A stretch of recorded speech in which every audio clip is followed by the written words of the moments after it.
జయవిజయులు వైకుంఠంలో ద్వారపాలకులు విష్ణు సేవా తత్పరులు. ఒకమారు సనకసనందనాది మునులు నారాయణ దర్శనార్థమై వైకుంఠమునకు రాగా అది తగు సమయం కాదని ద్వారపాలకులు వారిని అడ్డగించారు. అందుకు మునులు కోపించి విష్ణులోకానికి దూరమయ్యేదరని శపించారు. అప్పుడు ఆ జయవిజయులు శ్రీ మహావిష్ణువుని శరణు వేడగా మహర్షుల శాపమునకు తిరుగులేదు. కానీ మీరు నా భక్తులైనందువలన మీకు కొంత శాప విమోచన కలిగిస్తాను అని శ్రీ మహావిష్ణువు పలికినాడు. మీరు నా భక్తులుగా 7 జన్మలు గాని విరోధులుగా 3 జన్మలు గాని భూలోకమున జన్మించిన పిమ్మట మరలా వైకుంఠానికి వస్తారని సమనాన్నిచ్చారు.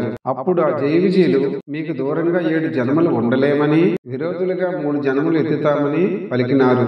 ఆ జయవిజయులే కృతయుగంలో హిరణ్యాక్ష హిరణ్యకశిపులుగాను, త్రేతాయుగంలో రావణ కుంభకర్ణులుగాను, ద్వాపర యుగంలో శిశుపాల దంతవక్తులుగాను జన్మించారు. ప్రతి జన్మలోనూ విష్ణువు అవతారం చేత వధించబడి అనంతరం శాప విముక్తి పొందుతారు. కశ్యప ప్రజాపతి భార్య అయిన దితి గర్భాన హిరణ్యాక్ష హిరణ్యకశిపులనే మహావీరులు జన్మించారు. హిరణ్యాక్షుడు బలగర్వితుడై దేవతలను యుద్ధంలో ఓడిస్తూ అందరినీ భయభీతులను చేశాడు. భూదేవిని బంధించిన కారణంగా శ్రీ మహావిష్ణువుతో జరిగిన భీకరమైన యుద్ధంలో హిరణ్యాక్షుడు మరణిస్తాడు. సోదరుడి మరణానికి చింతిస్తూనే హిరణ్యకశిపుడు తల్లిదండ్రులను బంధువులను ఓదార్చాడు. అనంతరం రాజ్యపాలన భారాన్ని మంత్రులకు అప్పగించి తాను మందరగిరికి పోయి ఘోరమైన తపస్సు ఆచరించాడు. అతని తపస్సు ఉగ్రతకు లోకాలు కంపించాయి. అతని శరీరం కేవలం ఎముకలకు గూడయ్యింది.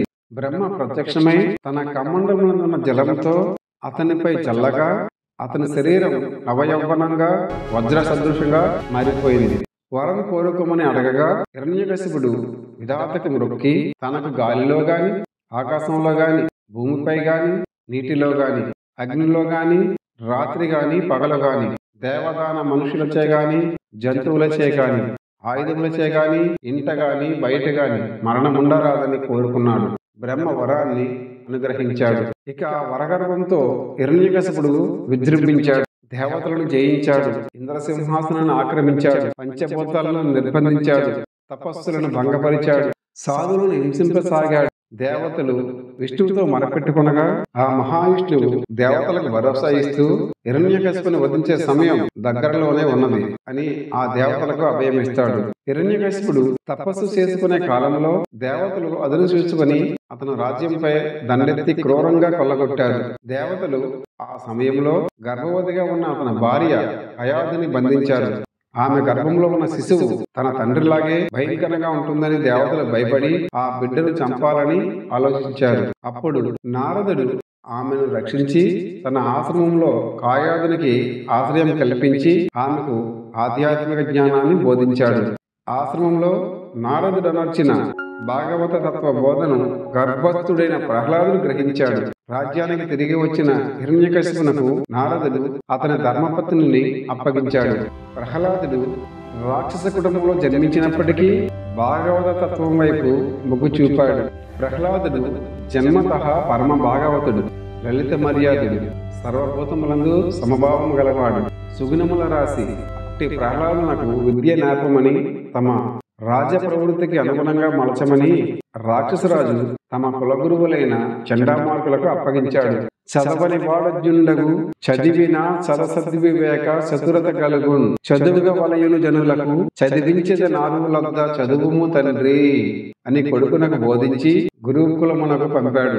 ఈ బాలునకు చదువు చెప్పి నీతి కుశలను గావించి రక్షించమని గురువులను ప్రార్థించాడు.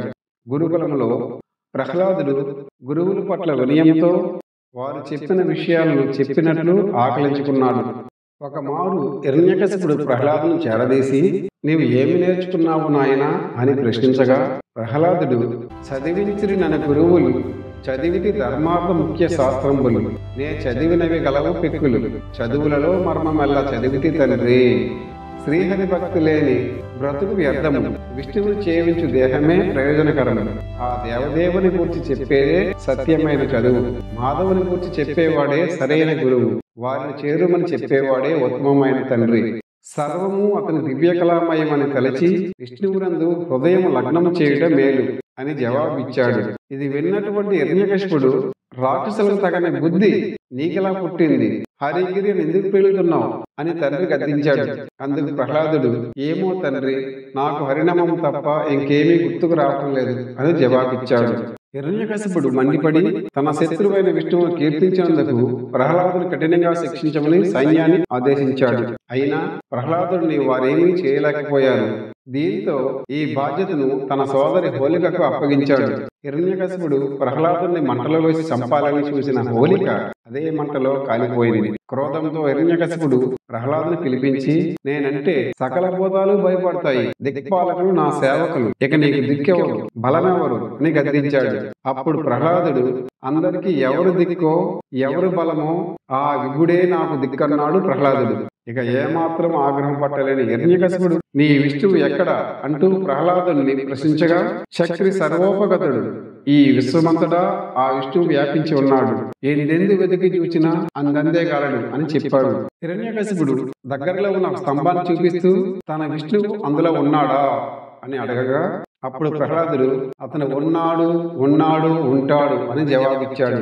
హిరణ్యకశిపుడు తన కోపాన్ని అదుపు చేసుకోలేక తన గదతో స్తంభాన్ని పగలగొట్టాడు.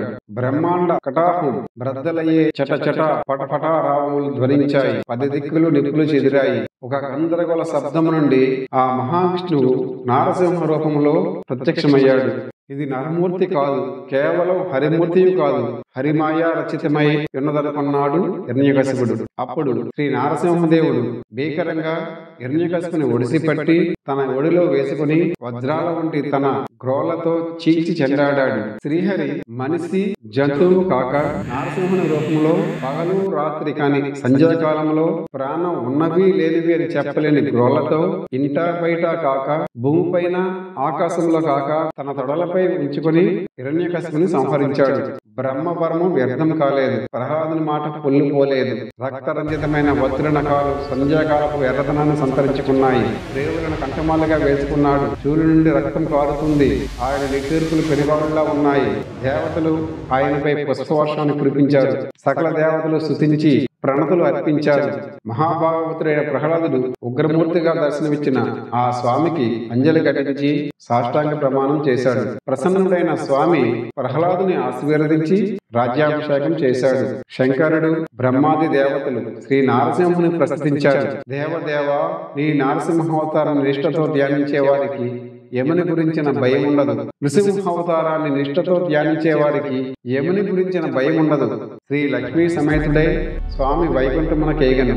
బ్రహ్మాది దేవతలు ప్రహ్లాదుని పూజలందుకుని తమ లోకములకు తిరిగి వెళ్లిపోయారు. అలా హిరణ్యకశిపుని సంహరించి ధర్మాన్ని రక్షించాడు. ఈ కథ మనకిచ్చిన సందేశం ఏమిటంటే, భక్తి ఎప్పుడూ రక్షణ కలిగిస్తుంది. గర్వం అధర్మం ఎప్పుడూ వినాశనమే. శ్రీహరి తన భక్తులను ఎప్పుడూ కాపాడుతూనే ఉంటాడు. ఓం నమో నారసింహాయ నమః. ఈ కథ విన్నారు కదా. ఈ కథ నచ్చితే లైక్ చేయండి, షేర్ చేయండి. ఇలాంటి మరెన్నో పురాణ గాథల కోసం మా ఛానల్ను సబ్స్క్రైబ్ చేసుకోండి. Thank you for watching.